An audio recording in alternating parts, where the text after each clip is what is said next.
dulu Gus Dur sudah mengatakan bahwa FPI itu adalah organisasi bajingan.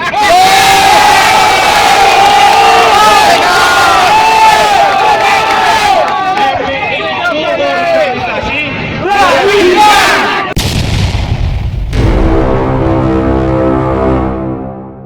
Sepak terjang FPI yang terkesan sering main hakim sendiri juga menyebabkan keberadaannya sering mendapat penolakan di berbagai tempat. Petisi mengenai pembubaran serta penolakan perpanjangan izin ormas tersebut juga pernah mencuat dan hingga kini petisi tersebut masih terus bertambah. Banyak yang beranggapan FPI adalah salah satu ormas fundamentalis, di mana fundamentalis itu sendiri merupakan suatu paham yang menginginkan pemurnian agama secara utuh. Dalam hal ini, aktivis muda NU Guntur Romli mengatakan jika dalam anggaran dasar FPI masih terdapat pasal 6 yang menjelaskan jika visi dan misi FPI adalah penerapan syariat Islam secara kafah di bawah naungan Khilafah Islamiyah. Tidak menutup kemungkinan jika FPI bukan hanya tidak dapat izin tetapi juga dapat dibubarkan karena memiliki cita-cita Islamiyah. Bagaimana dengan kasus FPI ini? Menurut saya ketika pasal 6 itu masih menjadi termaktub dalam anggaran dasar FPI, menurut saya bukan izinnya diperpanjang, tapi pasal itu bisa menyebabkan pembubaran FPI karena memiliki cita-cita khilafah Islamiyah. Selain itu, Guntur juga menjelaskan survei publik yang dilakukan oleh lembaga Cyrus Network tentang organisasi yang bertentangan dengan Pancasila, diantaranya ISIS, PKI, HTI, FPI, dan OPM. Menurutnya, dari kelima organisasi tersebut, ada 4 organisasi yang sudah jelas bertentangan dengan Pancasila karena ingin mendirikan negara di luar NKRI, dan FPI masuk dalam opini publik sebagai organisasi yang menentang Pancasila. FPI itu masuk nomor 4 di opini publik itu kelompok yang anti Pancasila. Pertama ISIS, kemudian PKI, kemudian HTI, FPI, kemudian yang keempat adalah OPM. Dan ini semua dari 1, 2, 3 sampai nomor 5 itu sudah menjadi resmi musuh negara. Kenapa? Karena mereka ingin mewujudkan sebuah negara di luar NKRI. FPI dikabarkan tidak memiliki surat keterangan terdaftar atau SKT di Kemendagri. Terkait hal tersebut, Kepala Pusat Penerangan Kementerian Dalam Negeri, Bernie Irawan, mengatakan seharusnya FPI tidak diperbolehkan melakukan kegiatan apapun sebagai ormas. Benny mengatakan ormas yang dipimpin oleh Rizik Syihab itu mulainya terdaftar di Kemendagri dengan adanya SKT. Namun SKT itu hanya berlaku 5 tahun dan harus diperpanjang. Sedangkan SKT milik FPI telah habis pada 20 Juni 2019.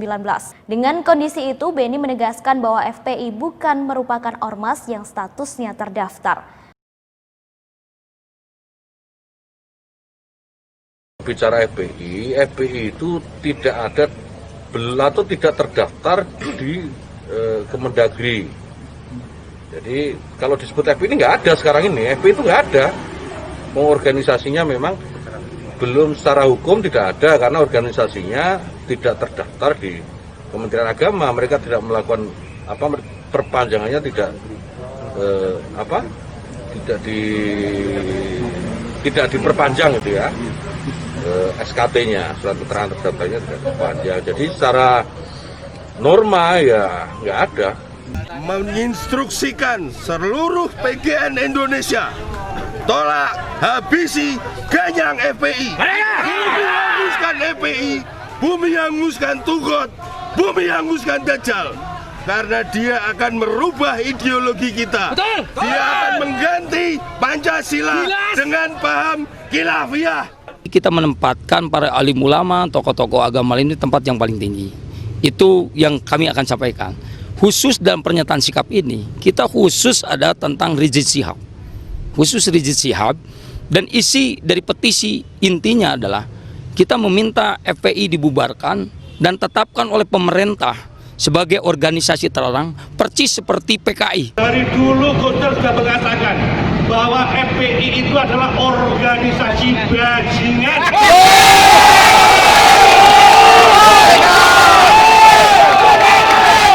FPI itu organisasi bajingan. Jangan banyak petisi kok dikirim. Kalau perlu petisi sudah, habis ini kita bikin gerakan bersama dengan Polres, tapi yang penting jangan anarkis. di Banyuwangi. Yang penting di Banyuwangi jangan sampai ada pengurus FPI, jujur. Bukan, tapi jangan anarkis. Kita negara yang berkedaulatan berdasarkan hukum. Ini yang bersama-sama dengan aparat khususnya Polres, undang pengurus FPI suruh bikin pernyataan bubar dari Banyuwangi. Setuju. Banyuwangi FPI haram, setuju? FPI organisasi. Terima kasih.